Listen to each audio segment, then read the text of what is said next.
The drop shuttle's restraints locked over Talia Marsh's shoulders with a sound like a verdict being read. And across the aisle, Cadet Threll Cashin didn't bother lowering his voice to say she wouldn't need them for long. 40 seconds of freefall and 3 days in the hollow, he said, to nobody in particular, which was how Ossyrian cadets talked when they wanted an entire compartment to hear them.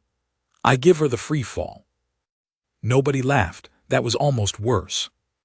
The 6 other cadets strapped into the shuttle's jump bay kept their eyes on their own gear, checking straps that didn't need checking, because the alternative was looking at the human who was about to be dropped into the hollow without a bond partner. And every cadet at Ashvane Institute had grown up knowing exactly what that meant. Talia checked her own straps anyway, then her boots, then the field kit strapped across her chest, rope, a multi-tool, a water filter, 6 days of compressed rations she wasn't supposed to need for 3, and a wrist chronometer she'd rebuilt twice with her own hands until its alarm vibration was silent enough not to carry through bone into the ground. She had learned in 19 years that the fastest way to stop hearing what people said about her was to have something useful to do with her hands while they said it. 2 minutes to drop, the shuttle's pilot called back, an Ossyrian ensign whose voice cracked on the word drop in a way his training hadn't quite trained out of him yet.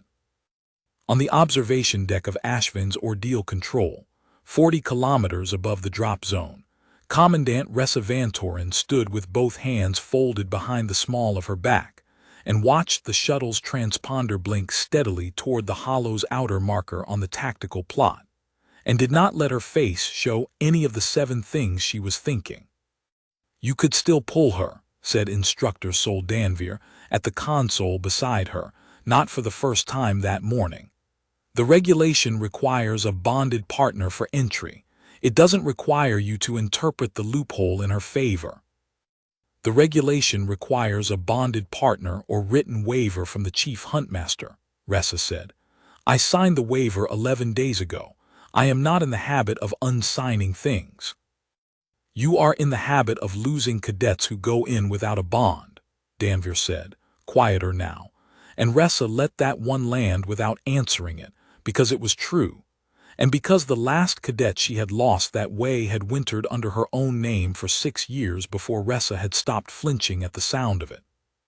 The kesh node sat at the base of every Ossyrian skull, a small ridge of neural tissue no larger than a coin, dormant until the day a cadet found a partner willing to open theirs in return. A bonding that let 2 minds share the edges of each other's senses, so that even in sleep, half of a bonded pair's awareness stayed lit, listening, feeling the ground the way the other half couldn't when unconscious. It was how the hollow had been survived. On the rare occasions it had been survived at all. For the 400 years the ordeal had existed. It was also, biologically, a thing no human skull had ever grown, and no Ossyrian cadet in Ashvane's history had ever volunteered to open a bond with someone who could not open one back. Talia had asked in her 2nd year exactly once, in the flat, unemotional way she asked things she already suspected the answer to. The answer had been no, delivered kindly by an instructor who clearly wished it could have been something else, and Talia had nodded and gone back to her physical conditioning schedule without further comment, and had never asked again. The shuttle's ramp opened onto the hollow's outer plateau, a stretch of wind-scoured gray stone that fell away into forested ravines a kilometer to the south, and the other 6 cadets, 3 Ossyrian pairs, kesh-bonded and already leaning slightly toward each other the way bonded partners did without noticing they were doing it, moved out toward their assigned entry vectors without looking back. Only Cashin glanced over his shoulder once, halfway down the ramp, to watch Talia shoulder her pack alone at the yellow entry line, the ordeal program painted fresh before every drop. "You know it hunts by feel, not sight," he said, not unkindly this time, just factual, the way Ossyrians delivered facts they considered kindnesses. "You'll never see it coming. None of the unbonded ones ever have." "Then I'll feel it coming instead," Talia said, and stepped over the line before he could decide whether that was defiance or nonsense, because she genuinely wasn't certain herself which one it was going to turn out to be. She had grown up in the high country outside Coulter's Fork, Montana, in a house her father kept 2 ridgelines from the nearest neighbor, because he said a man who worked wildlife conflict for the state needed quiet to hear what the land was telling him. Talia had spent her childhood summers reading sign instead of screens, the particular scuff of a mountain lion's forepaw dragging through duff when it was stalking rather than traveling, the difference between birds going quiet because a hawk passed overhead, and birds going quiet because something was moving through brush below them, the exact width of a game trail that told you whether the animal using it weighed 40 pounds or 400. Her father had never once told her Earth was dangerous. He'd told her the mountains didn't care whether you were paying attention, and that the only difference between the people who came home and the people who didn't was usually just that. He had died on a callout 6 years ago, checking a snare line during a spring flood that took the Ford out from under his truck before the water even looked high enough to worry about. And Talia had spent the 2 years after that learning, without ever quite deciding to, that she felt steadier doing something with her hands than she did doing nothing with her grief. She had enlisted for the Concord's cadet exchange program the week she turned 17, partly because it was the farthest a person could go from a ridge with her father's name still carved into a boundary marker on it, and partly because some stubborn animal part of her wanted to find out whether the thing he'd taught her, that attention was survival, more than strength ever was, held true anywhere farther than a mountain in Montana. 3 years into Ashevin, she had her answer mostly. It held true in engineering labs and flight simulators and the hand-to-hand ring, where instructors kept quietly moving her up brackets she hadn't asked to be moved up. It had never yet been tested against the one thing every Ossyrian cadet in her cohort treated as sacred and unbeatable, the hollow and the thing that lived in it. The hollow was 200 square kilometers of broken ravine country on a moon the Concord catalog listed only as Ashevin III, chosen 4 centuries ago by the Ossyrian founders of the Institute precisely because something already lived there that nothing else survived meeting. The Ossyrians called it the Judge. The Concord's official ordeal program manual called it, with the particular flatness of bureaucratic language trying not to frighten anyone, apex designation Umbral Reaper. A 6-limbed predator the length of a transport skiff, whose hide shifted its pigment to match ambient light within seconds, whose eyes had regressed to nothing at all across 10,000 generations of hunting in a landscape it no longer needed to see, and whose spine carried a double row of vibrancy so sensitive to ground vibration, an infrasound that Ossyrian trainers swore it could feel a heartbeat change rhythm from 30 meters through solid stone. Cadets who entered kesh-bonded survived the ordeal roughly 2 times out of 3, their paired awareness keeping half a mind lit and listening even while the other half slept. Cadets who had ever entered unbonded, 6 of them, across 400 years, each one a political or bureaucratic accident nobody had managed to prevent in time, had a survival record of 0. Talia knew the number. She had looked it up her first week at Ashevin, the way she looked up every number that was going to matter to her eventually, and had filed it away the same flat, unemotional way she filed everything else that scared her, because her father had taught her that fear you'd already done the arithmetic on was fear you could work with, and fear you hadn't was just noise. She crossed the outer plateau's tree line 40 minutes after the drop, alone, into ravine country that smelled of wet stone and something colder underneath it that she couldn't yet name, and did the only thing that had ever made sense to her when the odds were bad and the ground was unfamiliar. She stopped moving, crouched low against a boulder's shadow, and started reading. Rhessa Vantorin had watched 5 drops from this observation deck in the 11 years since she'd taken the chief huntmaster's chair, and she had learned in that time that the first 6 hours told you almost nothing, and the silence afterward told you everything. The tactical plot showed 6 transponder blips moving in loose pairs toward their assigned quadrants, and one blip moving alone, slower, stopping far more often than the others, tracking a route along the ravine's high ground rather than its floor. "She's not descending toward the water source," said Danvir, studying the same plot from his console. "Every quadrant funnels to the central spring eventually. It's the only fresh water in 200 square kilometers. She's staying high." "She's reading the terrain first," Rhessa said, and did not add that she recognized the pattern because she did not want to explain to Danvir or to herself exactly which memory it was pulling up. 22 years earlier, as a cadet herself, she had entered this same hollow kesh-bonded to Ilansari, and the two of them together had done exactly what the 6 paired cadets on today's plot were doing now: moved fast, moved confident, trusted the bond to catch what their eyes couldn't. It had worked for 2 days. On the third, exhausted past the point where the bond's shared vigilance could compensate for 2 bodies that had simply run out of the alertness a mind needs to stay open, Ilan had drifted 3 seconds past the edge of safe sleep, and the judge had taken her from 4 meters away without either of them hearing so much as a held breath change.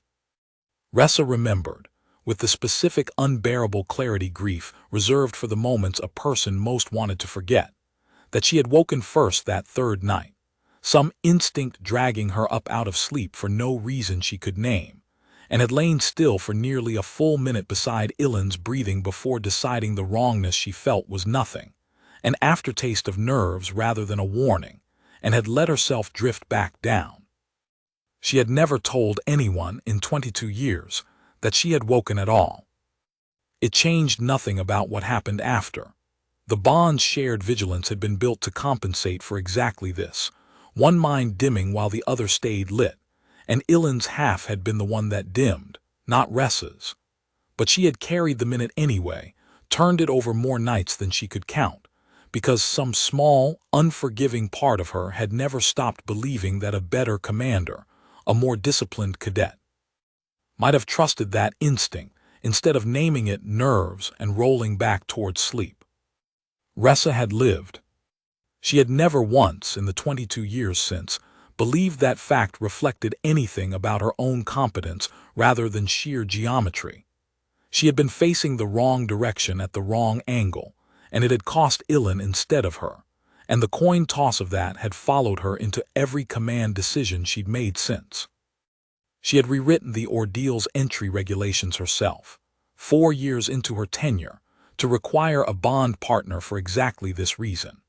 Because 2 exhausted minds sharing one lit half of alertness between them survived, and one exhausted mind carrying its whole vigilance alone did not. Not against a predator built across 10,000 generations to specifically exploit the gap between what a body needed and what a mind could give it.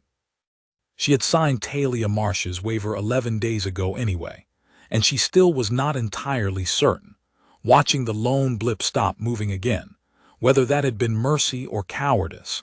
A chief huntmaster unwilling to be the one who told a cadet with a perfect academic record and 0 disciplinary marks that her species simply did not qualify for graduation, full stop, forever. "Half the faculty thinks you signed it to be humane," Danvir said, reading something in her face she hadn't meant to show. "The other half thinks you signed it because turning her away outright would have triggered a conquered equity review. Neither the Institute nor the Ossyrian seat wanted this cycle." "Both halves can be right," Rhessa said. "It doesn't change what happens to her in that ravine." On the plot, the lone blip had stopped entirely, holding position beside what the terrain overlay marked as a break in the tree canopy, a natural choke point where 2 ravine walls narrowed to 11 meters before opening again into the broader basin below. She was not moving toward water. She was not moving toward high ground for its own sake. She was, Rhessa realized with a small, cold jolt she hadn't expected to feel this early, mapping. 3 weeks before the drop, Talia had come to Commandant Vantorin's office before the duty roster posted for the day, because she had learned across 3 years at Ashvin that the commandant's guard came down earliest in the morning and went back up the moment the first cadet reported for inspection. And if she wanted an honest answer to a hard question, she needed to ask it inside that narrow window. "I'm not asking you to change the regulation," Talia said, standing rather than sitting, because sitting felt like asking for a kindness, and she was asking for a decision instead. "I'm asking you to sign the waiver the regulation already allows for. I've read it. Section 4, paragraph 2. A bonded partner, or written authorization from the chief huntmaster." "You've read the fatality record that goes with it too, I assume," Rhessa said, not looking up yet from the report she'd been reading when Talia came in. "6 cadets, 0 survivors. I've read it since my first week." Talia had not moved from where she stood and had not raised her voice, because she had learned that too, that a person asking to be taken seriously did better standing still than pleading. "I'm not asking because I think the number is wrong. I'm asking because I think I'm the reason it might change." Rhessa had looked up at that then, and studied her for a long moment with the particular flat attention Talia had watched her turn on cadets twice before, in disciplinary hearings, the look of someone doing arithmetic on a person's whole record in the time it took most people to blink. "Your instructors tell me you spend your electives on terrain theory and tracking rather than anything that would look good on a service record," she said. 6 courses in 3 years, all from different world survival traditions, none of them required. Why? "Because my father used to say the difference between people who came home from the mountains and people who didn't wasn't usually about strength," Talia said. "It was about whether they'd been paying attention the whole time, or only when something reminded them to." "Your father is dead," Rhessa said, without cruelty, the way she said every hard true thing in that office flatly, because softening it would have been its own kind of lie. "He drowned checking a snare line in a flood that moved faster than he expected," Talia said. "Not because he wasn't paying attention, because the ground changed underwater he couldn't read as well as land. I've thought about that every day for 6 years, Commandant. I'm not here because I think I can't die.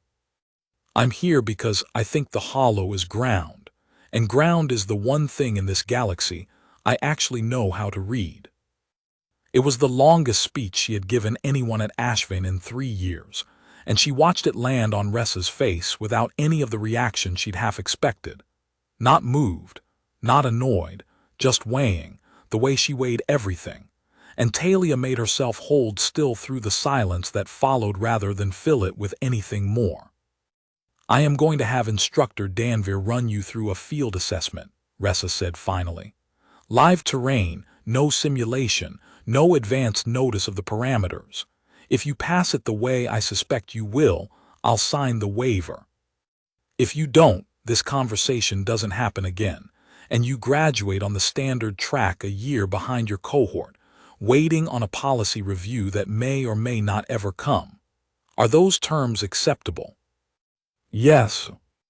The assessment, 11 days later, took place in a training annex 200 kilometers from Ashvin's main campus, a stretch of broken foothill country seeded with sensor blinds and mobile decoy units meant to simulate a predator's search pattern. And Danvir had briefed her on exactly nothing beforehand except a start point and a 6-hour window. Talia had spent the first 90 minutes doing what her father had drilled into her before she was old enough to carry a rifle of her own, not moving, not searching, just sitting at the tree line and reading the small tells the terrain gave up before it gave up anything larger, which decoy corridors the local fauna avoided, which ridgelines carried sound farther than the map's contour lines suggested they should, where the wind funneled predictably enough that a hunting pattern built around it would repeat. She found all 4 sensor blinds without triggering a single one, and evaded the decoy unit's simulated strike twice, the second time by reading a change in the automated unit's gait pattern that told her, half a second before its sensors would have caught her, that it had shifted from search mode to pursuit. And Danvir, watching the live feed from the Annex's control room with an expression Talia never saw but heard about second-hand from a technician who'd been in the room. Had gone very quiet for the last 2 hours of the assessment and had not said a single word about it afterward except, to Rhessa, 4 words that made it into the file Rhessa read a second time the week before the drop. Sign it, God help us. Talia never asked Danvir what he'd meant by the second half of that sentence.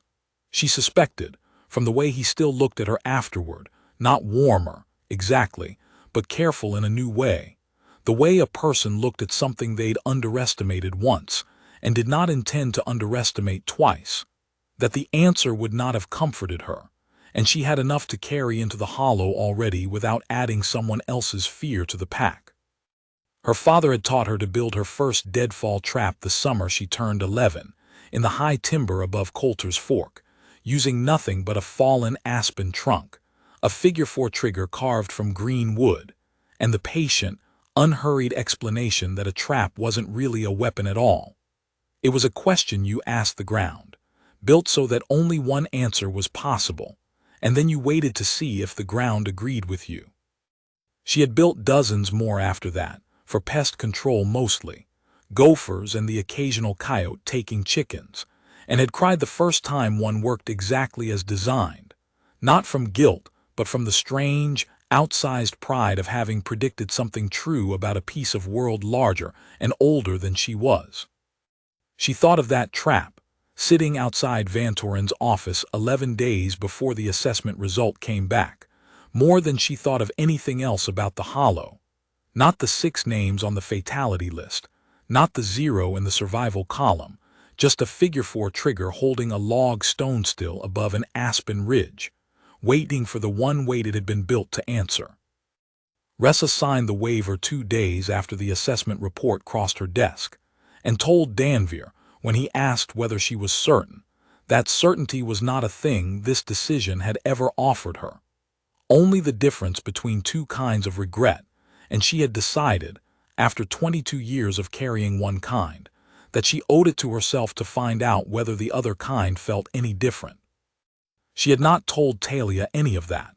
She had only signed her name, dated it, and sent word to the Ordeal Program's administrative office that Cadet Talia Marsh was cleared for solo entry on the next scheduled drop. Talia spent her first 4 hours in the hollow doing almost nothing that would have looked, from the observation deck, like survival. She sat with her back against stone, watched the tree line and counted. She counted the small gray-feathered gliders that nested along the upper ravine walls and noted which stands of trees they avoided entirely, because her father had taught her that prey animals were the most honest instrument in any landscape. They didn't lie about danger the way trail markers or old maps sometimes did. They simply weren't there. And the places they weren't told you more than the places they were. She counted the width and spacing of game trails worn into the lower slopes, cross-referencing them against nothing living large enough to have made them, which told her the trails were old, generations old, worn by something that used the same routes across centuries because the routes worked, and the ravine's geometry never gave it a reason to change. By the 4th hour she had a rough map in her head that no Ordeal manual had ever printed.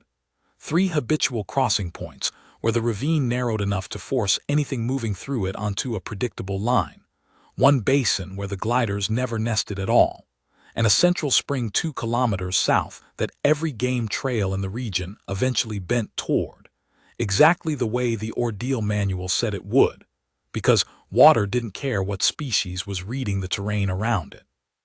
She did not go toward the water. Every kesh-bonded pair in the hollow was converging there by dusk, trusting the bond to keep half of 2 mines lit through the night, while they rested near the only reliable source in 200 square kilometers. And Talia understood, with the same flat arithmetic that had gotten her father up mountains, and off them alive for 30 years, that a predator with 10,000 generations of practice reading a landscape would understand exactly where every cadet in the basin was going to end up, and would simply wait there for them. She built her first camp instead in a narrow overhang 11 meters above the ravine floor, accessible only by a rock face she'd have to free climb the last 4 meters of, reachable by nothing with 6 limbs and a body the length of a transport skiff. It cost her most of an hour and left her palms raw, and it meant she would drink less water than her body wanted for the next 3 days, and she did it anyway, because her father's oldest rule had never been about comfort. The rule was, sleep somewhere the thing that wants you can't reach without making noise first. Night fell over the hollow in a way Talia had never experienced on Earth, absolute and total, the moon's thin atmosphere carrying no scattered light at all once the last gray dusk bled out of the sky, and she lay in her overhang with her wrist chronometer set to buzz, not chime, buzz, silent against bone, every 40 minutes and listened.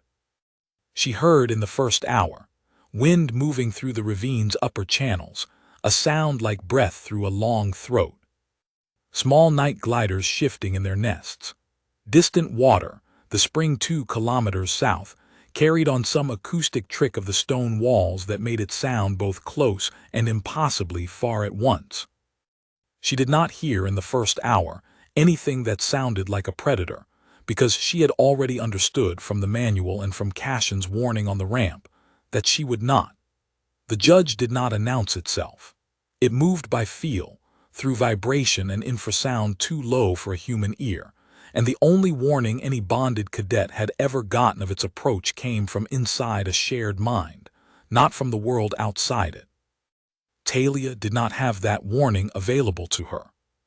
She had instead 40 years of her father's stubborn insistence that the world outside a mind told you plenty if you were willing to sit still long enough to let it, and she spent that first night doing exactly that, awake in 40-minute increments, watching the tree line for the specific, total stillness that meant every gliding thing in the canopy had gone silent at once, because that silence, more than any sound, was the tell her father had taught her to trust above every other instrument a person carried into wild country.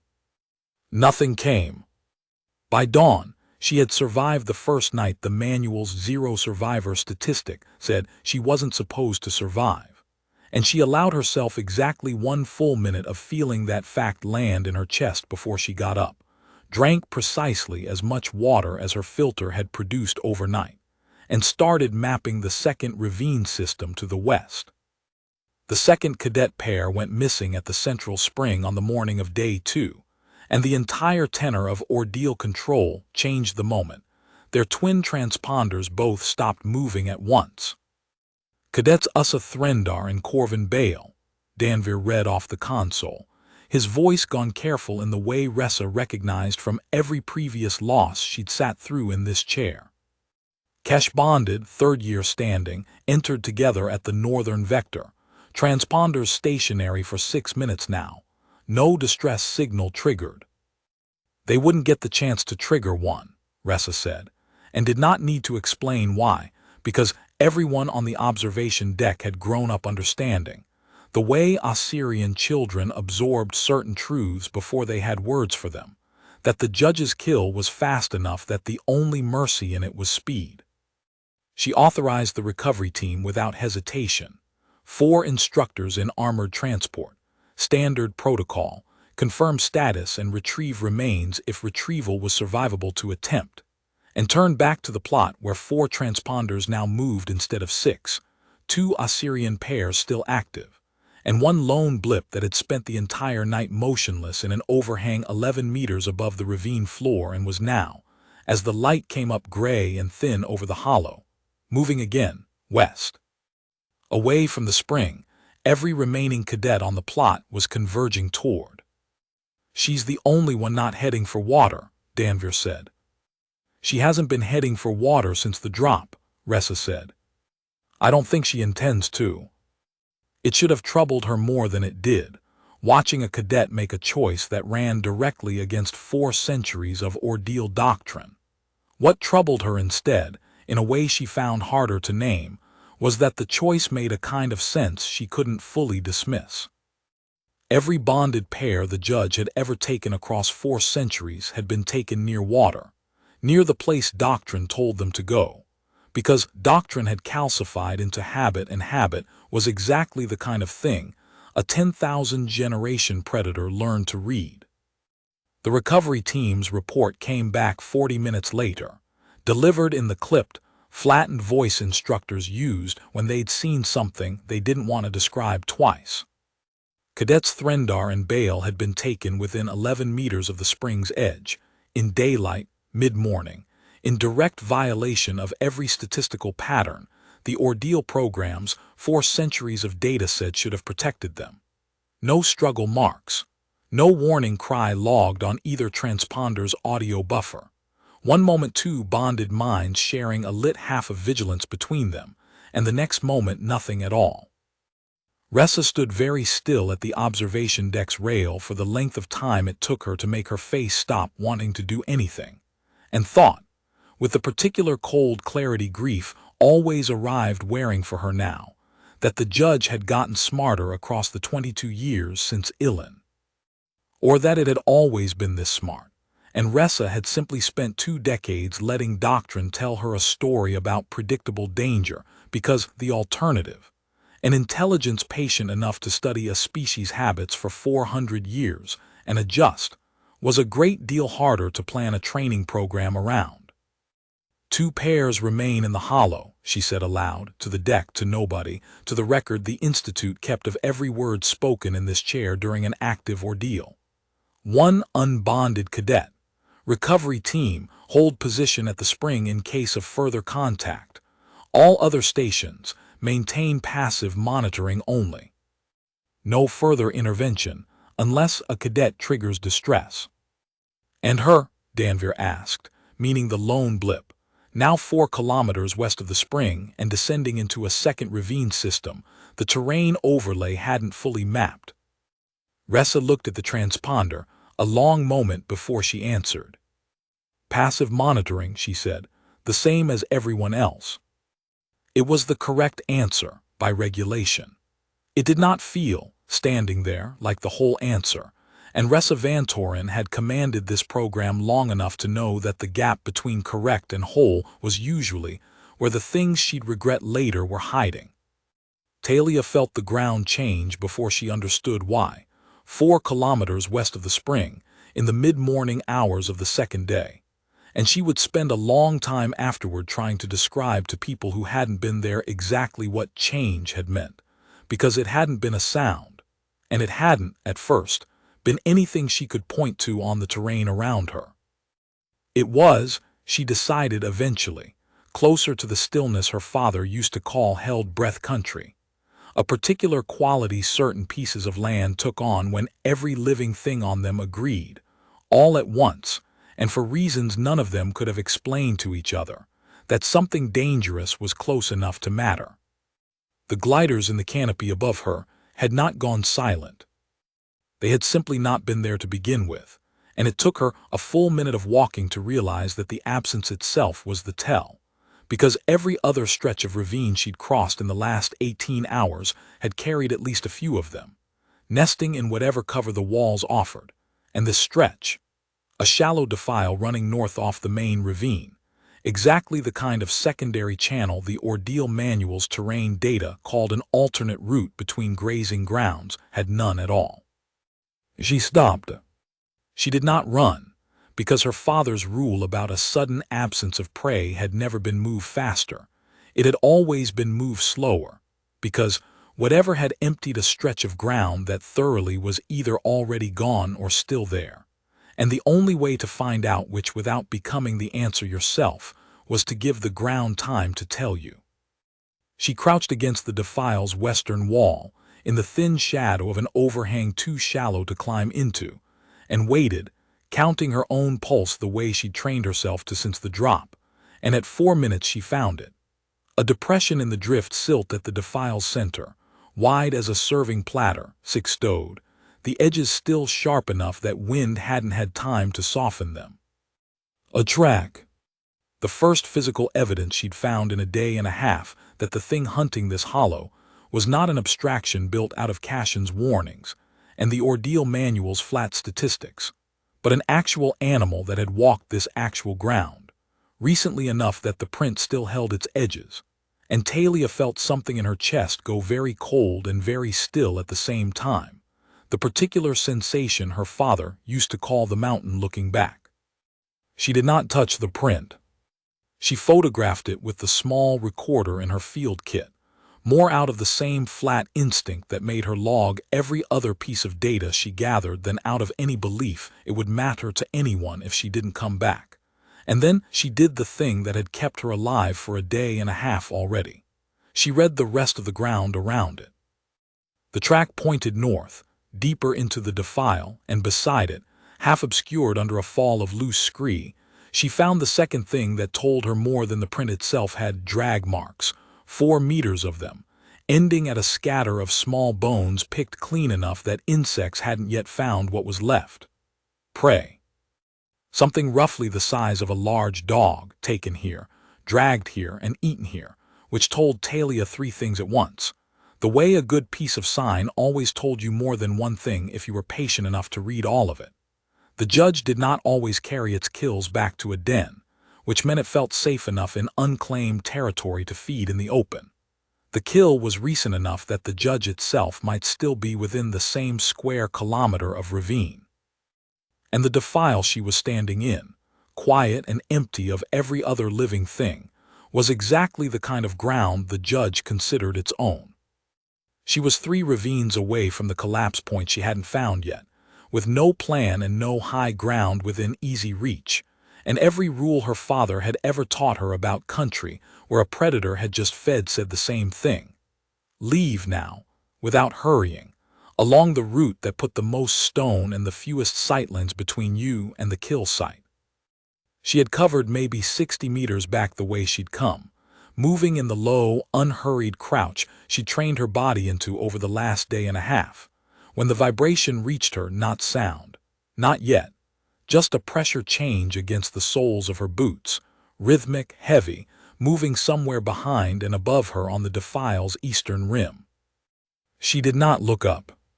She had learned, in the first night alone in the hollow, that the instinct to look toward danger was exactly the instinct her father had spent a childhood training out of her, because a body that stopped to look was a body that stopped moving, and a body that stopped moving in open ground was a body, a 6-limbed animal built across 10,000 generations to read vibration would find in less time than it took to finish the thought.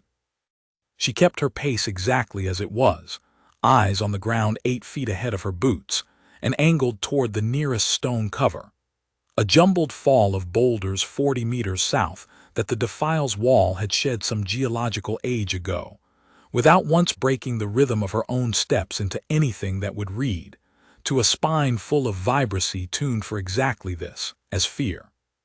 The pressure change grew, held for 3 full seconds directly behind her that felt, to Talia, longer than the whole first night combined, and then receded, moving east, away, following some contour of the ravine wall that put it on a path parallel to hers rather than converging with it. Whether by coincidence or because the wind had carried enough of her scent to make her not worth the detour, she would never know for certain, and had long since decided it didn't matter which. She reached the boulder fall, wedged herself into the deepest gap between 2 of the largest stones, and stayed there for 41 minutes by her wrist chronometer without moving anything but her eyes, doing the arithmetic her father had taught her to do in exactly this kind of moment.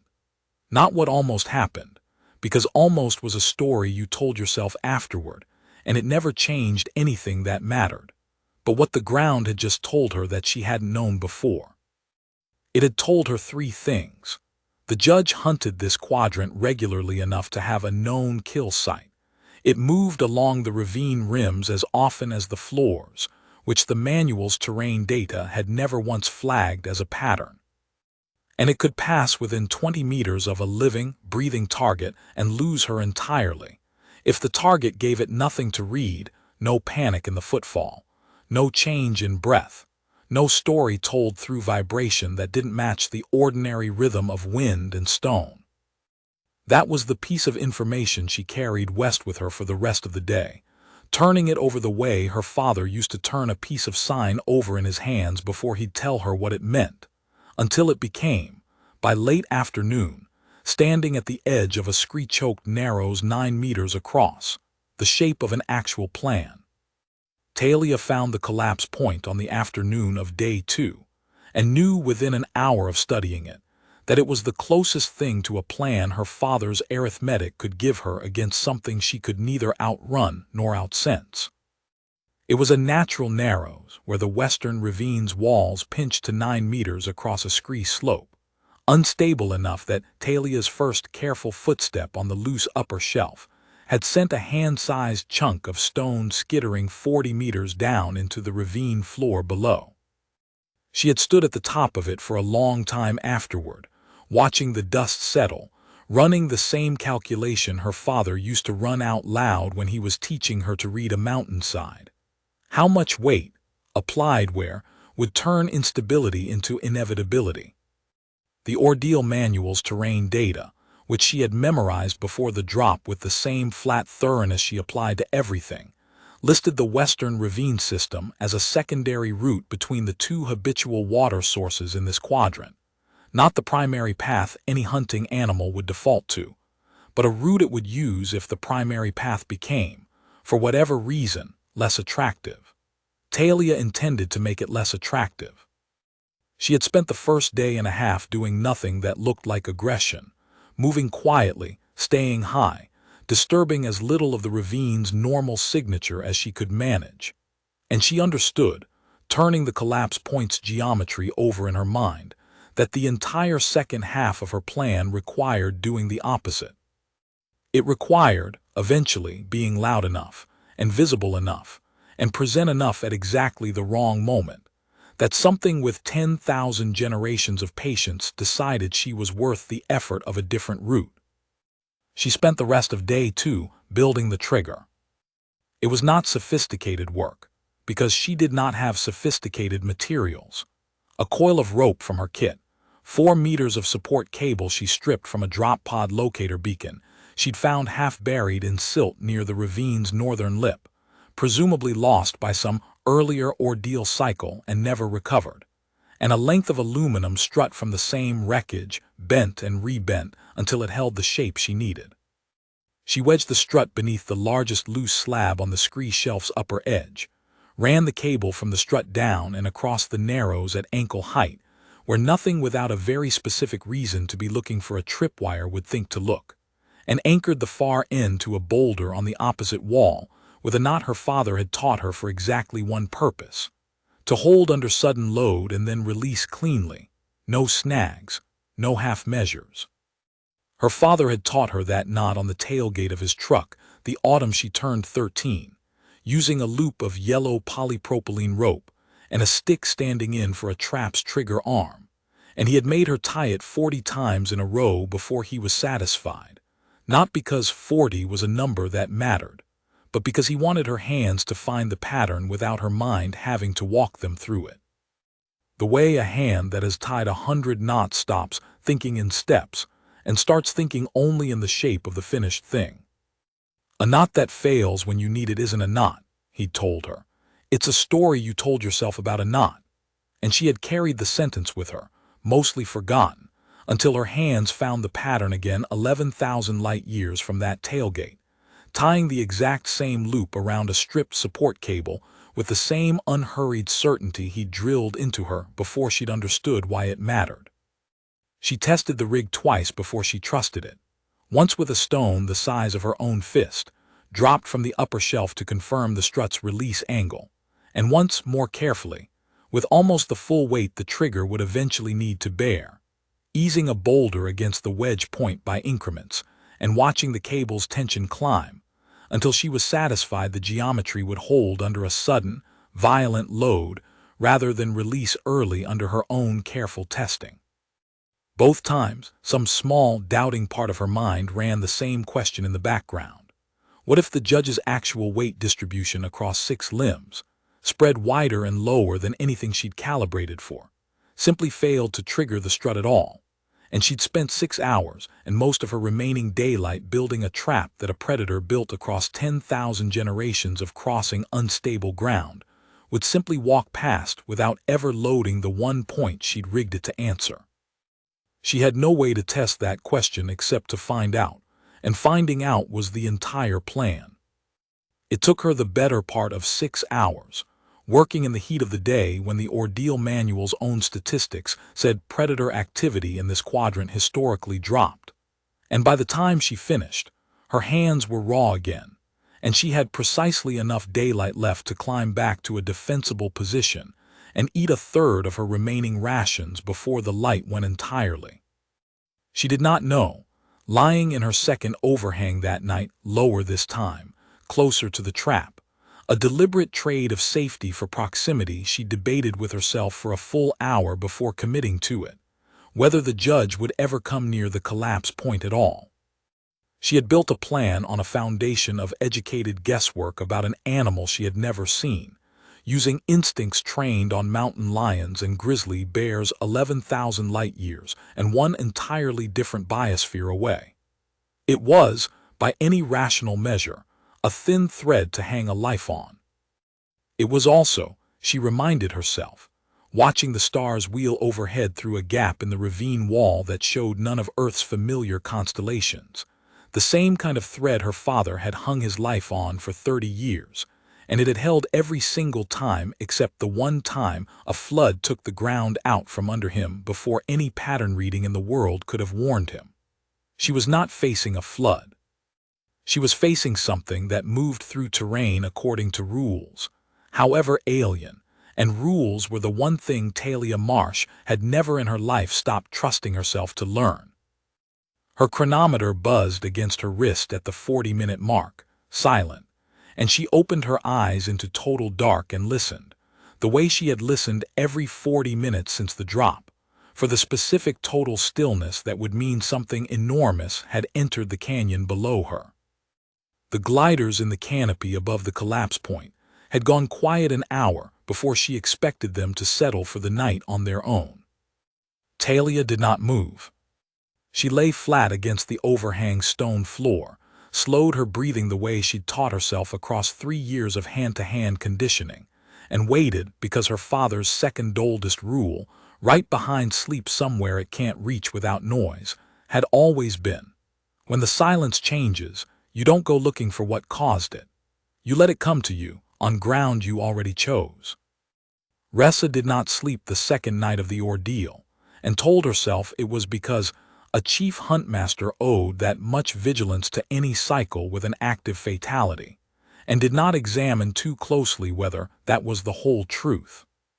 The 2 remaining bonded pairs had reached the central spring by dusk and settled into a joint camp, 4 cadets sharing watch through their linked bonds, and their transponders showed the slow, steady rhythm of genuine rest proof, if any Ossyrian on the observation deck had needed it, that doctrine still worked when doctrine was followed. The lone blip, 4 kilometers west, had gone stationary again in a new position, lower on the ravine wall than her first night's camp, closer to a terrain feature the overlay marked only as unstable scree geological notation, nothing more. The kind of tag, a survey drone applied automatically to any slope above a certain instability threshold, and nobody at the Institute had ever thought worth a second look. She's moved closer to a collapse zone, Danvir said, studying the same overlay.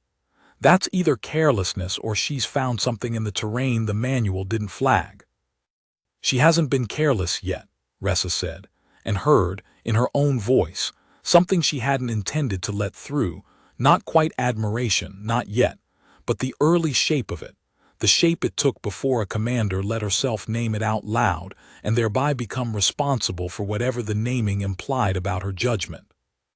She thought of the 12 hours she'd spent, the week before this drop, reading Talia Marsh's full training record, instead of the summary file the ordeal program's administrative staff usually put in front of her. She had read the physical conditioning scores that kept climbing past what her instructors expected of a species without an Ossyrian's musculature. She had read, more carefully, the fieldcraft electives Talia had taken in her second year, nothing the Ashvin curriculum required, terrain analysis and tracking theory drawn from a dozen different world survival traditions, courses most cadets treated as an easy elective, and Talia had apparently treated as something closer to a second major. She had read the note, buried in an advisor's file 3 years old now, that Talia's application essay had mentioned a father deceased, whose profession the essay described only as someone who read land for a living and taught his daughter everything he knew before the land took him too. Rhessa had signed the waiver 11 days ago, telling herself it was a political necessity she could not avoid without triggering consequences the Institute wasn't prepared for. She admitted to herself now, alone at the rail at 2 in the morning with the tactical plot's soft green light the only illumination on the deck, that it had also been this. Some instinct she hadn't examined closely enough at the time, recognizing in a training file the shape of a cadet who might actually survive what every regulation on Ashvin's books insisted she couldn't. It was not comfort. It did not make the decision less of a gamble. But it was, she thought, watching the stationary blip 4 kilometers west hold its position through the dead of the hollow's second night, the first honest reason she had let herself consider for why she'd signed. The thing that came down the western ravine an hour before dawn did not sound like anything at all, which was exactly how Talia knew it had arrived. She felt it first as a change in air pressure against her exposed skin, so faint she almost dismissed it as wind shifting through the canyon's upper channels, and then the gliders in the canopy below her overhang, which had gone silent an hour earlier and stayed silent long enough that she'd begun to wonder if she was reading a false pattern into ordinary night behavior, exploded upward all at once in a burst of wings that told her, more clearly than any sound the predator itself could have made, exactly where it was and roughly how fast it was moving. It was moving toward the collapse point. Not directly, nothing about its path looked direct. A slow, deliberate weave through the ravine floor's natural cover that told Talia, even without seeing it, that this was an animal that had never once in its existence needed to rush toward prey it already knew it would eventually catch, but toward it, close enough now that she could feel, through the stone beneath her own body, a vibration too low and too rhythmic to be anything but a heartbeat the size of a transport engine. She had spent 3 years training her body not to shake when it wanted to, and she used every hour of that training now, lying flat, watching the ravine floor 11 meters below her overhang resolve slowly out of total darkness into a shape. It was not a shape her eyes wanted to accept at first. The judge's hide shifted its pigment to match ambient light, and against the ravine's gray pre-dawn stone it had gone the exact color of shadow moving across shadow, so that what Talia actually perceived for the first several seconds was not a creature but an absence, a patch of ravine floor that the thin starlight simply failed to reach, 4 meters long, low and wide, and moving on 6 limbs with a fluid, unhurried precision that made her stomach drop in a way none of her father's mountain lions ever had, because a mountain lion, however dangerous, still moved like something that could be startled. This moved like something that had never once in 10,000 generations needed to be careful. It reached the edge of the scree slope she'd spent 6 hours rigging and stopped. Talia did not breathe.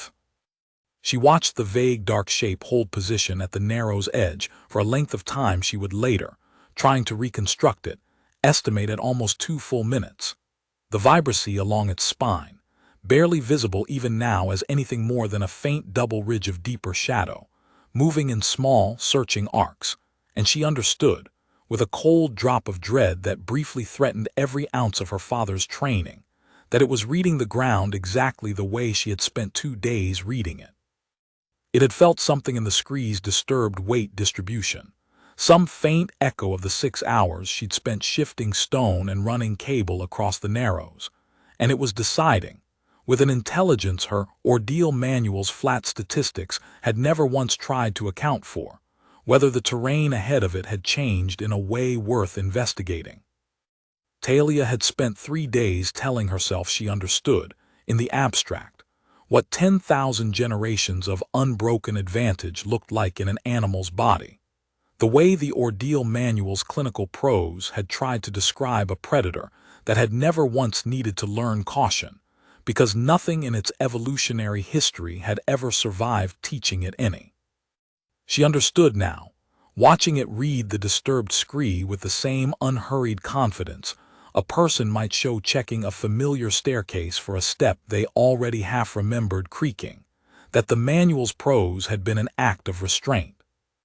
There was nothing in the vibrancy's slow searching arcs that resembled fear, or even ordinary caution, only the patient, almost bureaucratic thoroughness of something confirming a detail before proceeding, the way her father used to glance twice at a ridge he'd walked 1,000 times, not because he expected it to have changed, but because 1,000 times was exactly the number at which a careful man stopped assuming and started checking.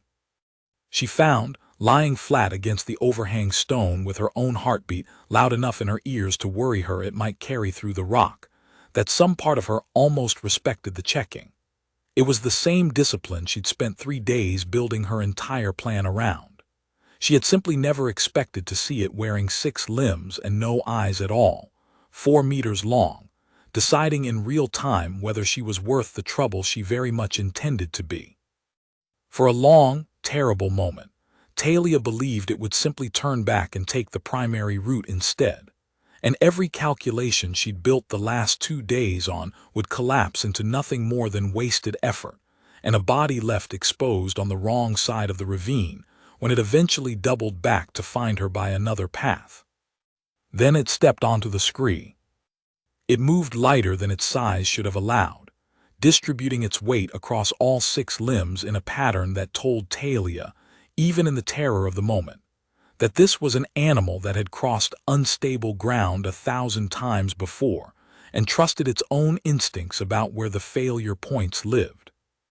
It was 3/4 of the way across the narrows, moving with the same unhurried confidence it had shown the entire approach, when its forward limb came down exactly where Talia's tripwire crossed the scree at ankle height. The cable went taut.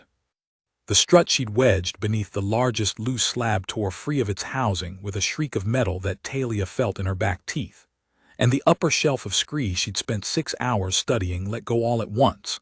Not the small, controlled slide she'd half hoped for, but a genuine collapse, a wall of loose stone the size of a delivery truck breaking free and thundering down onto the narrows in a roar that swallowed every other sound in the ravine.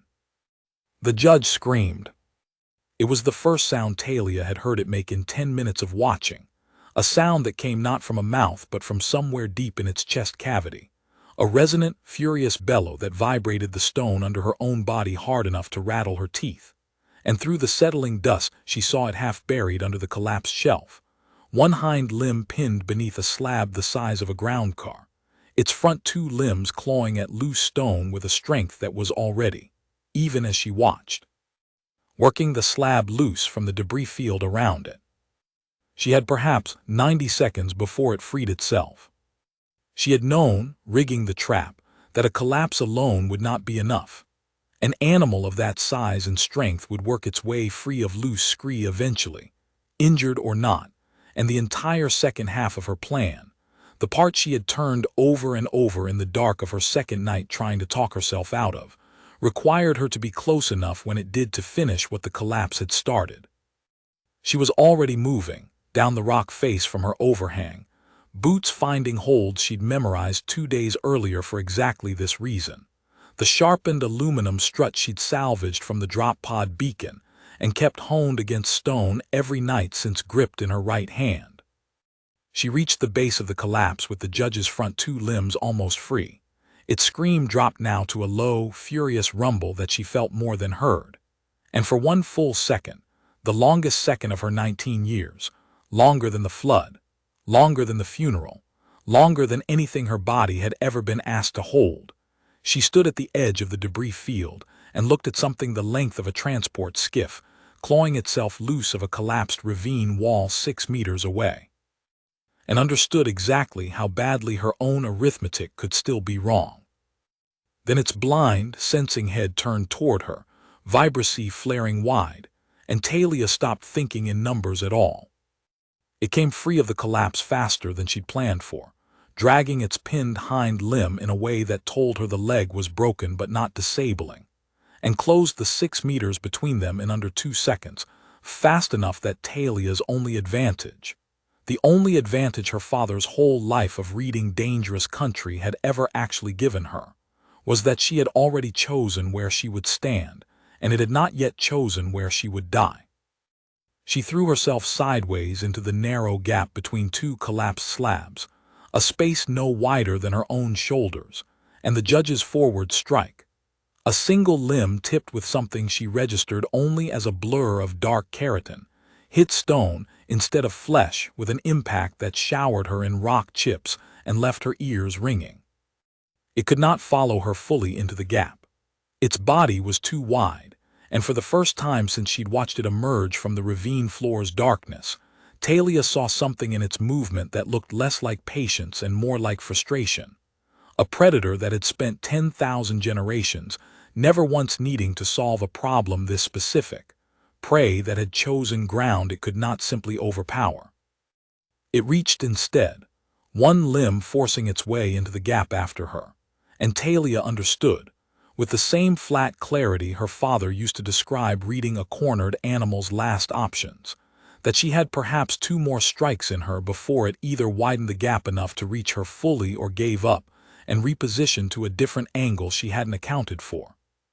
She drove the sharpened strut into the limb reaching for her with everything her 3 years of conditioning had built into her shoulders, aiming not for the thick armored plating along its outer edge, but for the softer joint she'd studied in the Ordeal Manual's anatomical appendix during her 2nd week at Ashvane, back when she'd assumed the knowledge was purely academic, a species requirement she'd never actually need.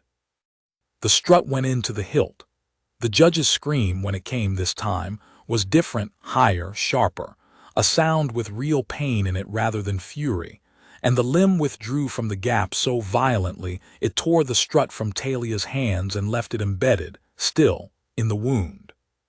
It surged forward anyway, wounded limb tucked and useless, using the 3 others on that side to drive its full weight against the gap's mouth. And for one heartbeat, Talia felt the stone at her back actually shift under the pressure, a grinding give that told her the slabs she'd trusted as immovable were not nearly as immovable as she needed them to be.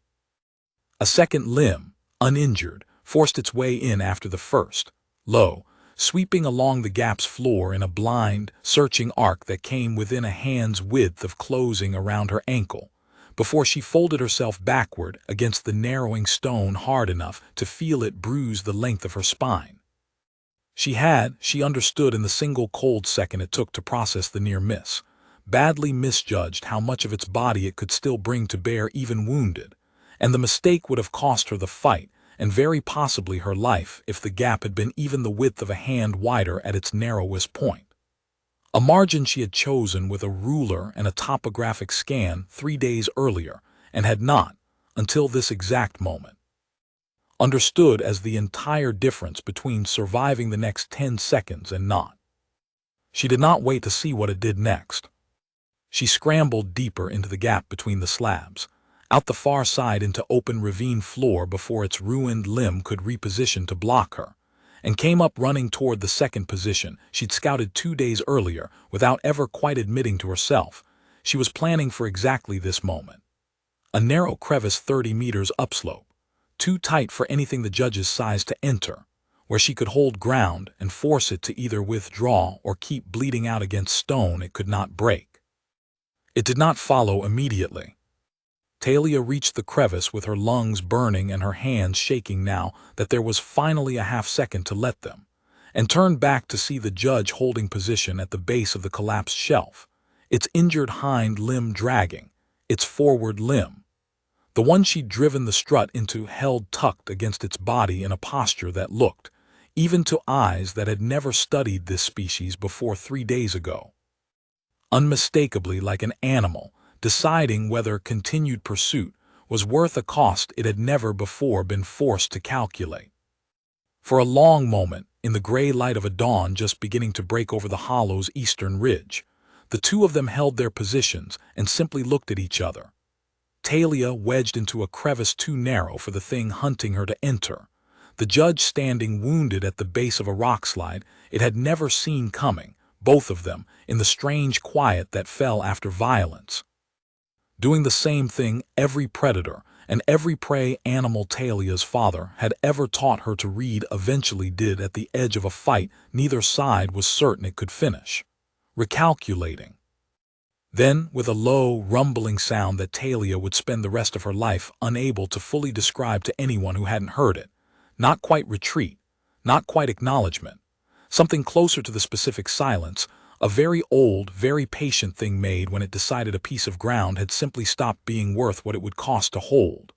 The judge turned, dragging its injured limbs, and withdrew back down the ravine, into the deeper channels of the hollow southern reach, and did not come back.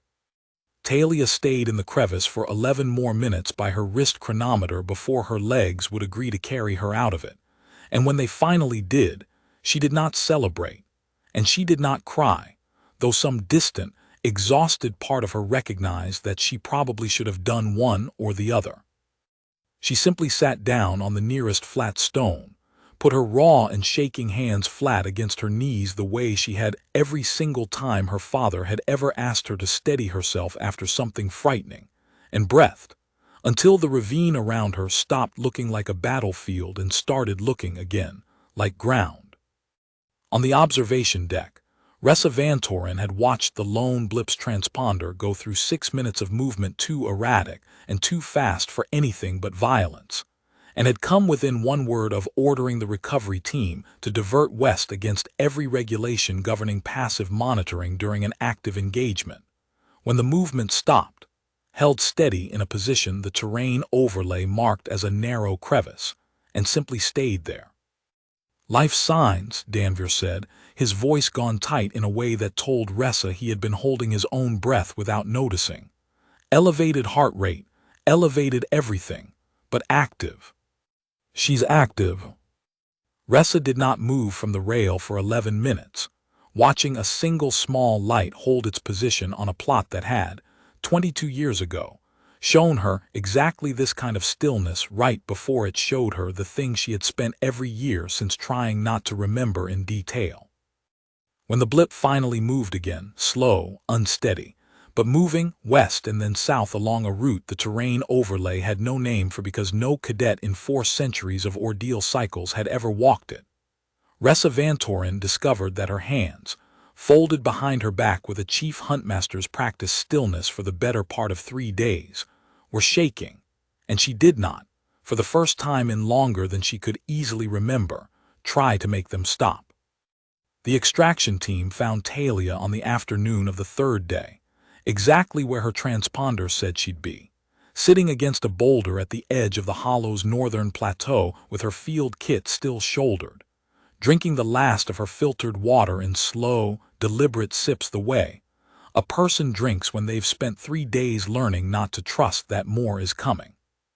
She stood when the transport set down, because her father had also taught her that you met people who came to help you on your own feet, whenever your own feet would still carry you, and the instructor who came down the ramp first, a broad, quiet Ossyrian named Vesik, who Talia recognized from second-year survival theory, stopped 3 meters away and simply looked at her for a long moment before he found words. "You're supposed to be dead," he said, not unkindly, the same flat factual delivery Cashin had used on the ramp 3 days earlier, except this time it landed as something closer to wonder than warning. "I read the ground instead," Talia said, which was the truest and simplest thing she had to offer, and let him help her up the ramp because her legs, now that the adrenaline had fully drained out of them, had started to remind her exactly how far she'd climbed and fought and run in the last 3 days. Cadet Milo Reyes was waiting in the transport's rear compartment, his arm still in the recovery brace from the training accident that had pulled him out of the ordeal roster 11 days earlier. A fall during a joint exercise that Talia knew, though neither of them had ever said it aloud, had probably saved his life, because Milo would have volunteered to enter the hollow unbonded beside her if the Institute's regulations had allowed a second unbonded cadet into a single quadrant. And both of them understood, without needing to discuss it, that his getting hurt had removed a choice from the table that neither of them had wanted to be the one to make. Talia had visited him twice in the recovery ward during those 11 days, and both times had found him running through the topographic briefings for a quadrant he was no longer assigned to enter, tracing routes on a data slate with the same restless, unsatisfied energy he brought to every problem he couldn't fix with his hands, and both times she had understood, without either of them saying it, that some part of him was grieving a version of the ordeal in which he'd been allowed to stand beside her in that ravine, and had simply not been given the chance. She had never told him that she was glad the fall had happened, because it would have sounded, spoken aloud, like she valued his safety over his pride, which was true, but was not a thing you could say to Milo Reyes and expect him to hear it as anything but pity. She told him instead, the second visit, that she'd need someone who actually knew the Western Quadrant's approach routes to double-check her terrain notes before the drop, and had watched him come alive over the data slate for the first time since the accident, because giving Milo Reyes a problem to solve had always worked better on him than any comfort she knew how to offer directly. "You look like the Hollow tried to kill you and lost," he said, which was as close as Milo Reyes ever got to saying he'd been sick with worry for 3 days straight. "It's a draw," Talia said, easing herself into the seat beside him. "I think it's still out there." "You think?" Milo studied her face with the particular attention of someone checking for injuries a person might be too stubborn to mention. "You don't know if you killed it." "I know I hurt it badly enough it decided the ground wasn't worth holding," Talia said. "I don't know if that's the same thing as killing it. I'm not sure it matters for what I needed." It was, she would come to understand over the following weeks, exactly the distinction that mattered most to the Ossyrian faculty reviewing her ordeal record, not whether the judge had died, which the Institute's tracking drones eventually confirmed it had not, recovering weeks later at reduced mobility in a den system on the Hollow's far southern edge, but whether a predator that had held 4 centuries of unbroken advantage over every cadet who'd ever entered its territory had, for the first time in the ordeal program's history, chosen to withdraw rather than press an advantage against prey that had made the cost of pressing it too high. Commandant Rhessa Vantorin met Talia Marsh in the debrief room 3 hours after extraction, once the medical staff had cleared her of anything beyond exhaustion, dehydration, and a set of raw, bandaged hands that would need a week to properly heal, and found, sitting across the narrow table from a 19-year-old human cadet, who had just done something no unbonded person in 400 years of ordeal history had ever survived doing, that she did not know exactly where to begin. "Walk me through the collapse point," she said finally, because it was the only place she trusted her own voice to start from steadily. Talia did, in the same flat, thorough manner she gave every report Rhessa had ever read from her: terrain assessment, tripwire mechanics, the 6 hours spent rigging a trap on nothing more than educated guesswork drawn from a species of predator 11,000 light-years, removed from anything her training had actually prepared her for. She described the gliders going silent as her first real warning. She described the 90 seconds between the collapse and the moment she reached the trapped animal with a sharpened strut in her hand, and she described it without embellishment, without asking for credit she hadn't already earned in the doing, in a voice that had gone almost entirely steady again except for the smallest catch. Once, when she mentioned that she had genuinely believed, for 1 full second at the base of that rockslide, that her own arithmetic had finally been wrong. "You never considered retreating to the extraction beacon and requesting early withdrawal," Rhessa said. "It was not quite a question." "I considered it every night," Talia said. "I decided it wouldn't change the math. If I called for extraction, I fail the ordeal and I don't graduate, and the next human cadet who tries this gets sent in with exactly the same 0 survivor statistic I started with, except now there's a 7th name added to the list of people who proved it true instead of a first name that proved it wasn't. I didn't do this to prove something for myself, Commandant. I did it because somebody had to be the first data point that wasn't a body count. Rhessa sat with that a long moment, turning it over the way she turned over every hard thing a cadet had ever told her in this chair, and found, underneath the words, something she recognized from a much older memory. Ilan Sorry, 22 years ago, saying almost exactly the same thing about a different kind of first attempt, in a voice that had also refused to let fear be the whole of what she felt. "I signed your entry waiver 11 days ago," Rhessa said, "and I told Instructor Danvir it was a political necessity. That was true. It was also not the whole of my reasoning, and I owe you the rest of it, because you've earned the honesty more than most cadets who have ever sat in that chair." She folded her hands on the table, an old habit from a much younger command posture she rarely let herself fall back into anymore. "I read your training file in full before I signed. Not the summary. The fieldcraft electives, the terrain theory, the essay you wrote about your father in your application 3 years ago. I recognized something in it I hadn't let myself trust in a very long time. The shape of a cadet who might survive the thing every regulation on my books insists a person like you cannot survive. I signed hoping I was right, and I have spent 3 days terrified that hope was going to cost you exactly what it cost the last cadet I trusted my instincts about instead of the doctrine I wrote to protect people from my own worst mistake." "Did it?" Talia asked quietly.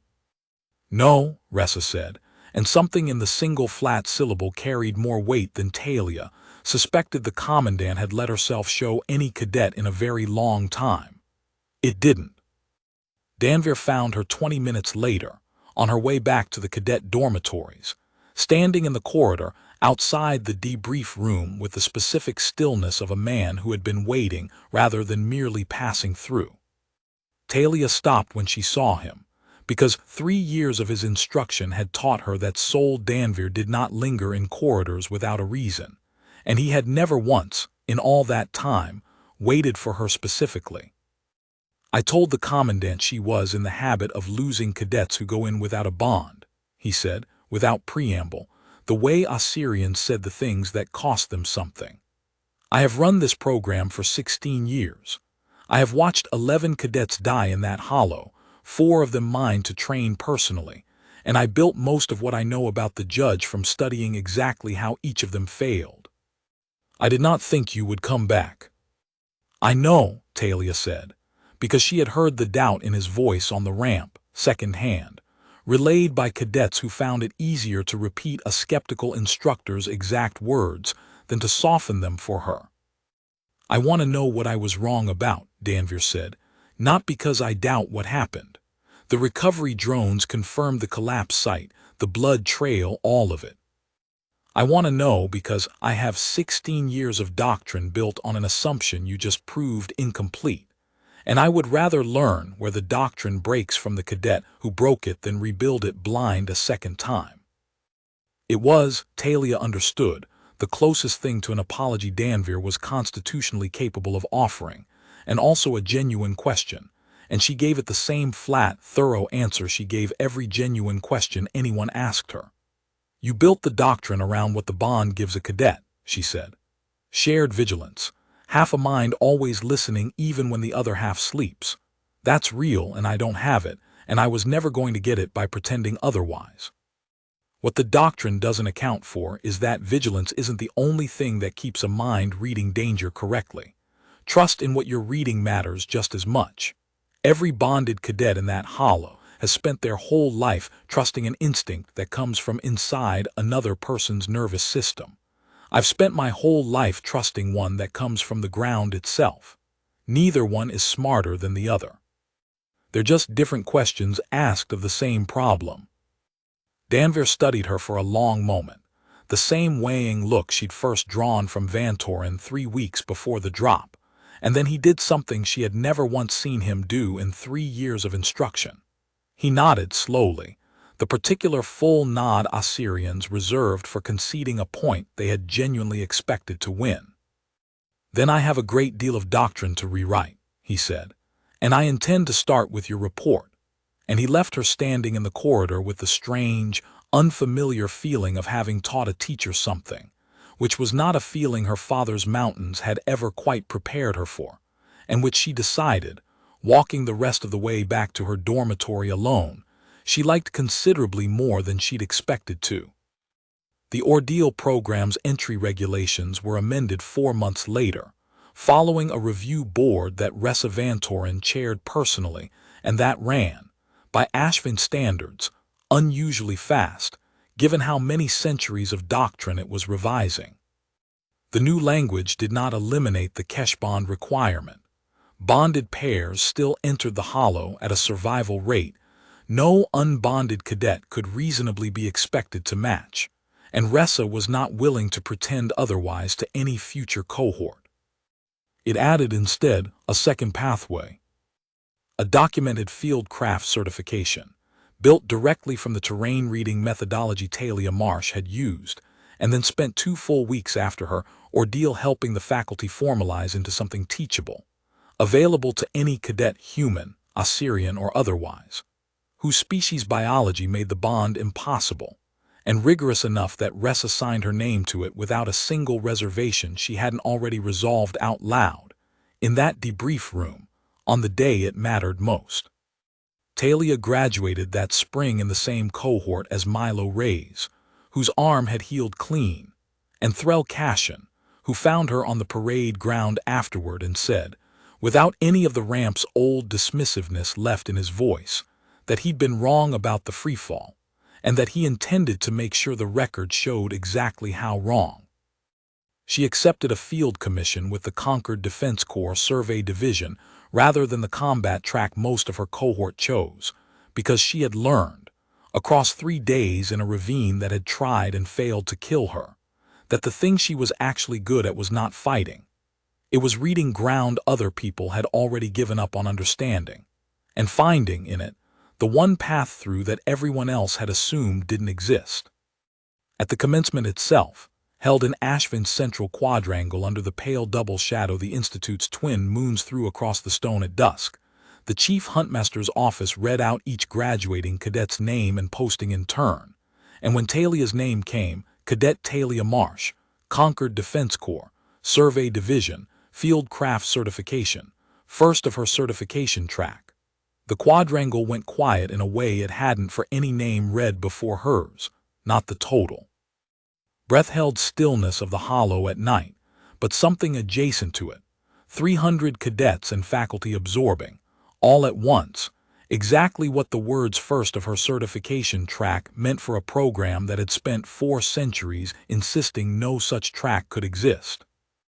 Milo Reyes, standing in the graduating line 2 positions down with his arm fully healed and a posting of his own to the Corps Engineering Division, reached over during the applause and gripped her shoulder once, hard, the wordless kind of gesture he'd always been better at than speeches. And Cashin, 3 rows back among the Ossyrian cadets who had entered kesh-bonded and come home again, caught her eye across the quadrangle and inclined his head in something that was not quite a bow, and not quite anything Ashvin had a name for, which Talia understood, without needing it translated, as the closest a cadet like him came to admitting he'd been the loudest voice on that shuttle ramp and the most wrong. She did not give a speech, because the ceremony didn't call for one from any single cadet, and she wouldn't have known what to say if it had.